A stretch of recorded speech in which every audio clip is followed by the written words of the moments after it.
Junji Ito is undoubtedly the greatest horror mangaka of all time. Drawing inspirations from H.P. Lovecraft and Kazuo Uematsu, Junji Ito himself is an influence not just to the world of manga, but to the entire genre of horror. So today, I want to go over how one of his masterpieces contributed to how this generation sees horror.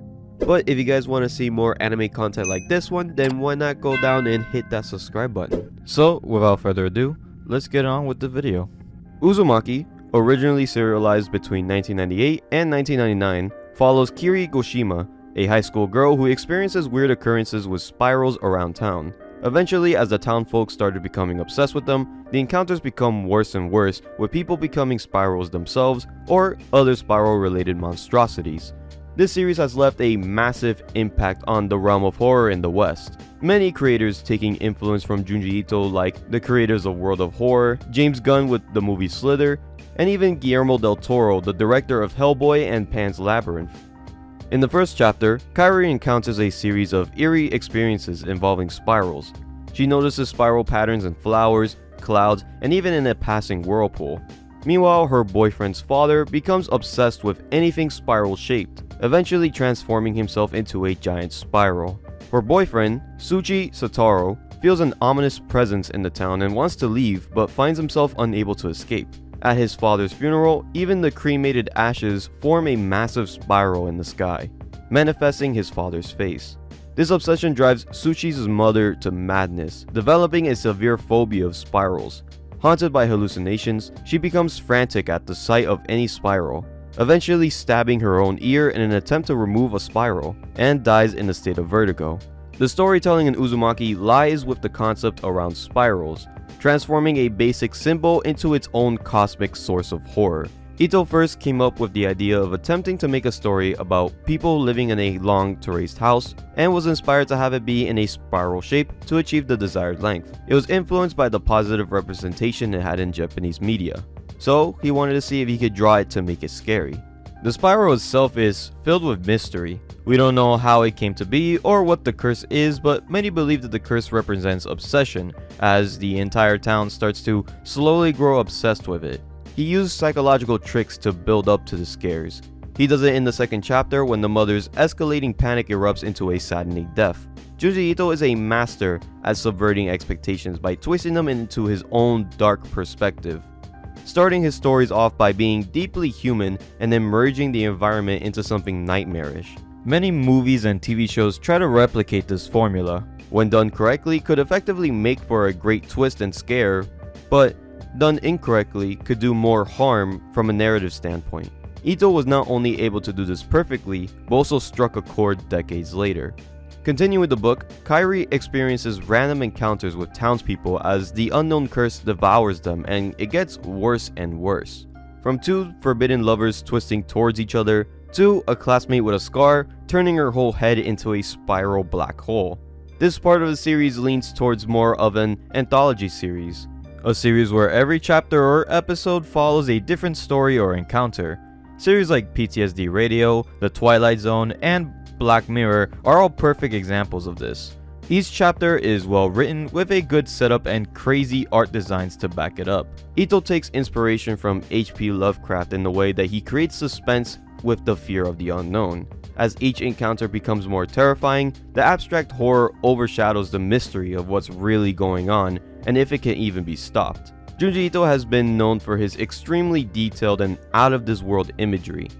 It goes hand in hand with his stories as the settings and characters are drawn realistically, but the more you turn the pages, the more disturbing it gets. His grotesque artwork has created an entirely messed up but beautiful world, where whenever we see a type of spiral in real life, we'll always have these images in our heads. The artwork captures the growing insanity with the characters' expressive faces of dread. The town of Kurusucho is depicted with an eerie atmosphere with detailed decaying buildings and foggy landscapes. Ito has influenced many films, video games, and graphic novels to adapt realistic settings with extremely bizarre but immersive elements. Games like Silent Hill will blend psychological horror with their landscapes, creating visually unsettling but compelling moments. As for the body horror aspect, many filmmakers and graphic novels play with the fear by trying to make the most disturbing creations they can think of. Movies like Tusk, Human Centipede, and Slither, all movies made to freak out the audience with their disgusting creations.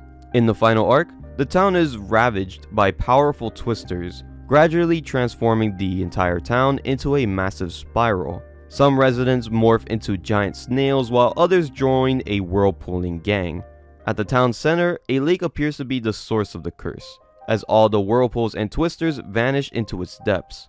As the town has finally converted into a giant spiral labyrinth, Kairi and her boyfriend journey to the lake, now drained of all its water, revealing a spiraled staircase leading downwards. At the bottom, they discover an eerie new world of spiral-shaped agriculture and a floor teeming with distorted spiral-formed humans. In the end, Kairi and Tsuchi succumb to the curse, merging into a single spiral as a giant drill ascends from the lake, completing the town's transformation into a perfect spiral. The ending, while not perfect, oddly fits with the insane narrative of this story. The previous chapters start to align in place for the world building that Ito has created. The ending reveals another representation of the spiral, meaning infinity. The curse and all of the horrible events will eventually repeat itself again for eternity. The reveal of the underground world of the spiral is very imaginative and so weird. We don't know who made it, where it came from, but we do know that it will consume the town every thousands of years. But fits the story perfectly, as the entire series was just weird and imaginative from start to finish. Recently, films have leaned towards abstract horror to try to scare their audience, similar to the way Junji Ito does. Movies like Color Out of Space, Midsommar, and The Lighthouse all being experimentally weird and explore those fears of the unknown. Uzumaki not only pioneered the trend but also stands as one of the best to ever do it. Junji Ito's Uzumaki is a staple of what horror is in this day of age. As horror evolved throughout the years, it's become more creative in the way it gets their audience scared. Back then it was campfire stories and gothic novels, and now it's about unsettling atmospheres and analog horror. While Uzumaki is the most popular in the West, all of Ito's stories have influenced the genre one way or another. From Steven Universe referencing one of his stories, to a whole Tomy TV series coming out in Ghibli. Junji Ito's legacy has forever spiraled outward into inspiring the new generation of horror for years to come. So, thank you guys for watching this video. I hope you guys enjoyed it. I hope you guys like this new green screen that I have here. Next week, we'll be going over Steins Gate, and if you don't want to miss that video, then why not go ahead and hit that subscribe button. But I'll be seeing you guys in the next video.